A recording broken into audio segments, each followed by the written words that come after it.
I'm keeping myself, I'm keeping myself. All the young ladies from everywhere. All the young men from across the world. We're keeping ourselves, keeping ourselves, keeping ourselves, keeping ourselves.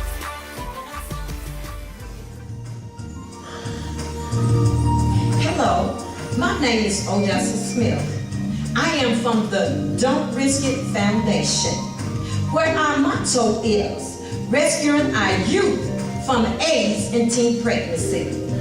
We combine educational, medical, and psychological research along with biblical stories from the Bible and present it unto you in a very compelling but appropriate fashion. We are a youth empowerment group. AIDS is real and it kills. Worldwide, over 30 million people have died from AIDS. And in America, over 600,000 people have died from AIDS. Sex has dominated the minds of Americans and beyond. But don't buy into the sex hype delusion. There was a young woman in the Bible. Her name was Gomer. She was raised by ungodly parents in an ungodly community. They sold their bodies for money, even Gomer. But one day, she met a man named Hosea. He loved her, and he married her. And because Gomer man was stuck on sex and not love, she went back to having sex for money. And she found herself in the end on a stage being sold as a slave to the highest bidder. They started the bidding, and in the end, she was sold to the highest bidder. And the highest bidder was Hosea, her husband, the one that loved her, the one that was with her all the time. Young people, family will be there for you when others will walk away and leave you. But good choices create good circumstances and consequences. There was another young woman in the Bible who was raised by ungodly parents in an ungodly community. And her name was Ruth. She was married to a Christian husband who had a Christian mother named Naomi. But one day she encountered a terrible tragedy in her life because her husband died. And she found herself at the crossroads in life. Do she go back to ungodly community, or do she come up with another plan? So she went and asked her mother-in-law, Naomi, could she return home with her? At first, Naomi refused her. But because Ruth insisted to go with her mother-in-law, she allowed her to return home to her homeland. And this is what I like about this young lady, Ruth. She wasn't a lazy young lady, but she was a productive young lady. For she asked her mother-in-law, could she go out in the field to work? And while she was out there in the field working, young people, a rich, handsome young man named Boaz came back. And he asked the workers who she was. And he began to tell him who she was. Then he went over to talk to Ruth. And you know, this is what I like about Ruth. She wasn't trying to seduce him with sexy words. She wasn't dressed sexy, but she caught his eye. And he still wanted to talk to her. And when she finished talking to him, she went back home to her mother-in-law. She told her mother-in-law about the man that she met. And her mother-in-law told her who he was. Then she gave her some direct instructions to follow. See, the Bible said, let the aged women teach the young women. And this young woman followed her mother-in-law direct instructions. And the next time she met Boaz, he was so impressed by her intelligence that he married her. And she had a child. Check this out, young people. The key point. Ruth got married first, and then she had a baby. In America, 750,000 teenage girls become pregnant each year. 1 in 9 births is to a teen mother in America. But be careful who you hang with. There was a young man in the Bible called the prodigal son. He went to his father and told him that he wanted his portion of his inheritance right now. Inheritance, money and things received after parents died. But his father didn't argue with him. He just gave him his money. And the Bible says he took his money and he went into a far country. In other words, he was trying to get as far away from his father's house. In other words, he was trying to get as far away from his father's roots.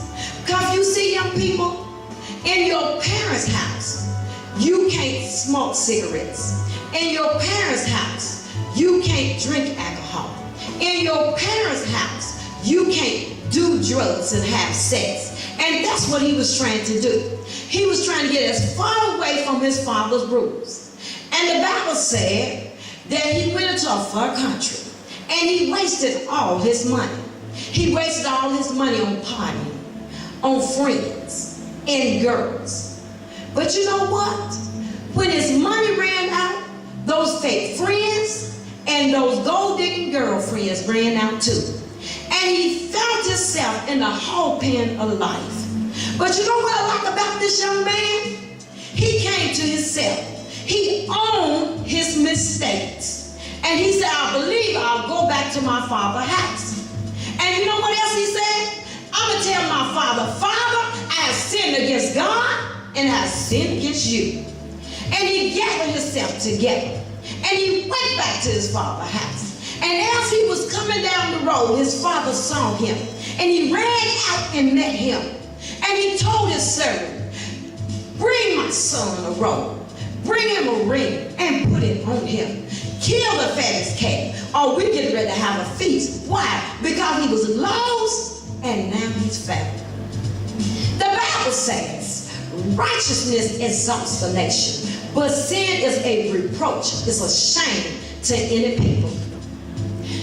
It's a shame that in America, 19 million STDs occur each year.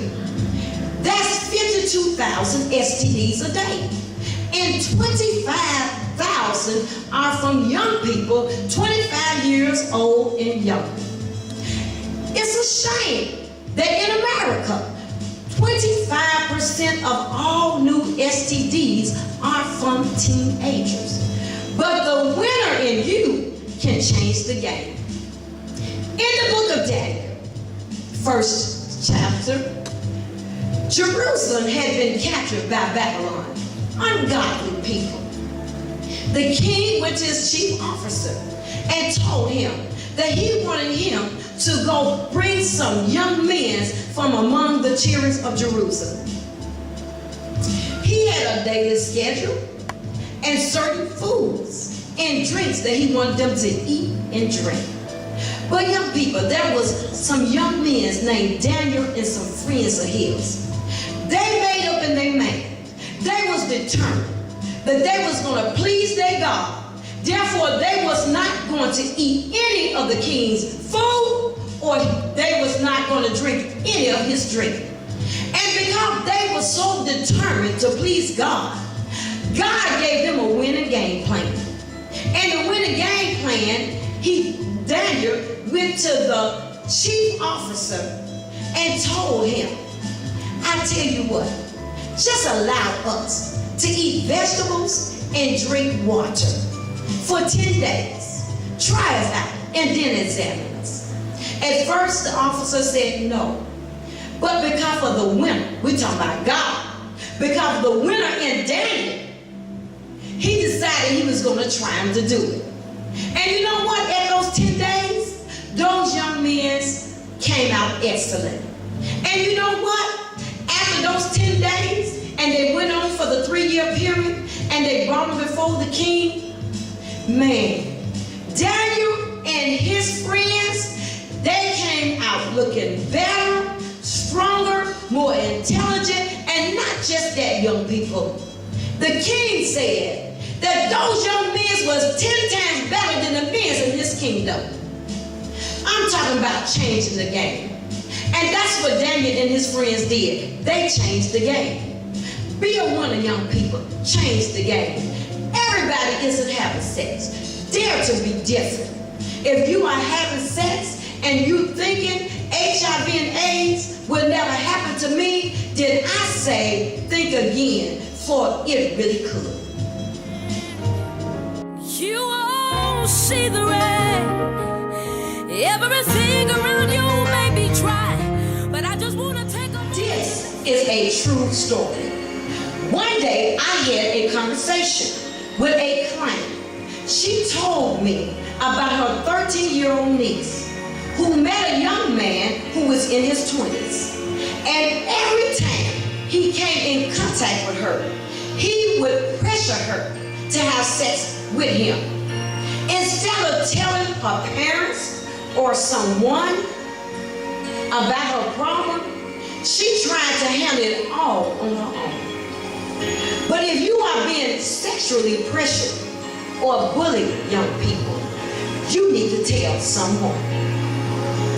This little girl became so overwhelmed by that older guy pressuring her to have sex with him. She gave in and had sex with him. A little after that, she became very sick. And she thought she had the flu. So her parents took her to the doctor. And they ran tests on her. And after that, the doctor called her parents and told them to bring their daughter back in. And they brought their daughter back in. And while their parents were sitting in the doctor's office, the doctor told her parents that their daughter had full-blown AIDS.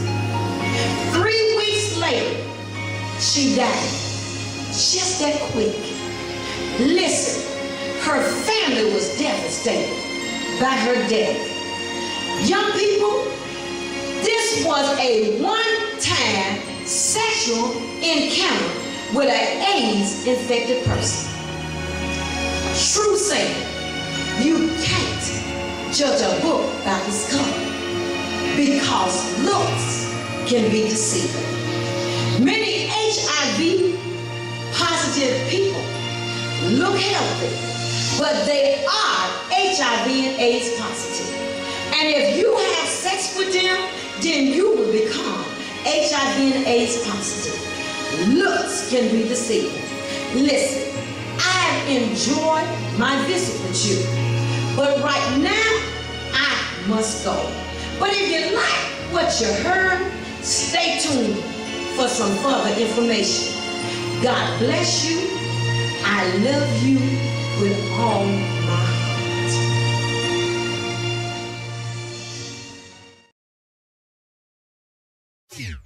I'm keeping myself, I'm keeping myself. All the young ladies from everywhere. All the young ladies from across the world. We're keeping ourselves. Do you want to get your youth to live abstinence? Well, I do, and I hope you do too. Where you can, with the Keeping It Real with the HIV and AIDS Facts Dynamics Seminar. Now let me tell you a little bit about our speaker, Odessa Smith. She is wonderful, she's energetic, she's inspiring, and she has an attention-grabbing style that knows how to lock hold to our youth. Now, her teaching combines psychological, educational, and medical research along with biblical stories to help empower and inspire our youth. Now, Miss Smith is a must-have. Now, let me say that again just in case you missed it. Miss Smith is a must-have speaker to your church or your youth event. Now, after each of our seminars, we would like to give our youth what we call our Empowerment Don't Risk It kit. And what it is something tangible that our young people can read on or look at daily to help keep them inspired to live abstinence. Now, we are a non-profit organization on a mission to help rescuing our youth from AIDS and teen pregnancy. Now, this awesome and amazing project does come with a great expense. So we ask that you allow God to touch your heart and send a donation to the Don't Risk It Foundation, so we're able to inspire and empower our youth to live abstinence.